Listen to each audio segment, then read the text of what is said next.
Today, Minecraft released a brand new Snapshot 25W02A, and it's packed full of some brand new items as well as some mob variations that we're going to take a look at here today. So this snapshot is the first of 2025, and it includes new features including wildflowers, leaf litter, and falling leaves textures to all tree types. Now pigs are also getting 2 new variants, a warm and a cold.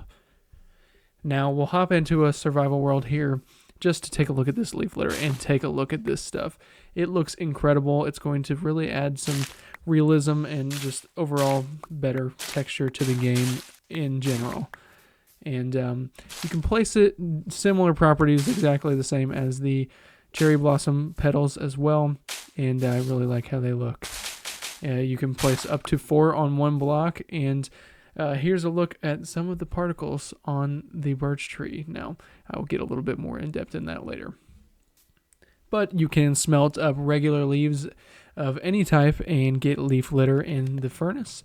And there's no variation of the types of leaf litter you get. It's just all the same kind. Now here's a little sneak peek of the spruce little leaf particle as well. I think it looks really nice, and a little teaser as to what those pigs are going to be talking about. There is an oak tree.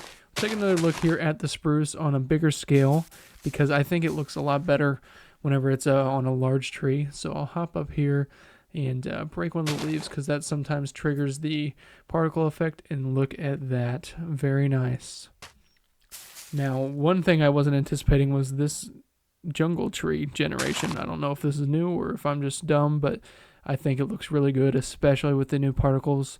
Really brings a nice effect to these bigger trees for sure.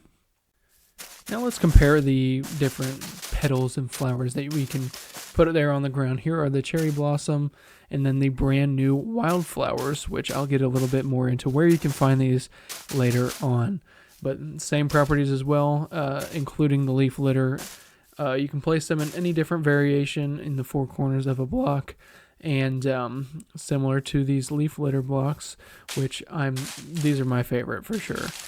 Place up to 3, like I said, and wildflowers can be found in birch forests, old growth birch forests, and meadows, while the leaf litter can be found in forests, dark forests, and wooded badlands.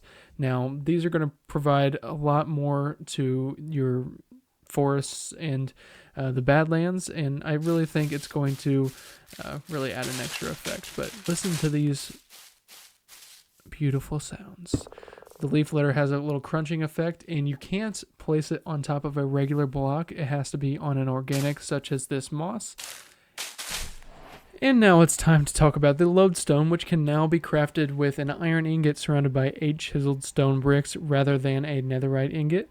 And they can also be found as loot at ruined portals in the overworld and the nether, which makes it a much less of a late game item. As you can see, I found one here, and the generation is not as rare as you'd think. But now it is time for these pesky little pigs. Pigs can be found in different biomes, the temperate in the regular biomes, the cold pig in more of the colder biomes, as you can see here, in the warm and the warmer biomes. Here are the warm pigs, and look at these guys. Super cool texture. I really love the darker orange feel to them, and they'll really add a different variation to the biomes. But take a look at this cold guy, and this is my favorite by far. I think this thing looks incredible. It's got like a fur or a fattiness to it that is just different than anything you see on any mobs in the game currently. So really like these guys, and look really good in the rain too. Now for the Garden Awakens. The Pale Garden occupies more space, so it's been larger, and now woodland mansions can now generate in these biomes. Pale Gardens are now taking up a little bit more of the space that the dark oak forest would take up, so it's giving a little bit extra room for this new biome to grow. A lot of people had issue with the sizing of these things, because whenever you'd find them, I found one in my first video that was extremely tiny, and it took me a while to find a bigger one. So it's super important for them to have done this, and I'm really glad they did. Now, another thing that they did add was the ability to name the creaking with a name tag. Now, what this can do is allow the creaking to stay alive during the day, and it still holds the same properties that it would have during the night, except it will not generate any resin. Now, they're still resilient to all damage. The Creaking Hearts have a dormant texture during the day, but the particle effect whenever you hit it will still be present as well. And the dormant Creaking Hearts will not spawn a new Creaking if you place it during the day, but it will still also not create any resin as well. But that's just going to about wrap this one up. I hope you guys enjoyed. I wanted to keep it pretty quick and just explain all the new features. I know there will be adding a lot more.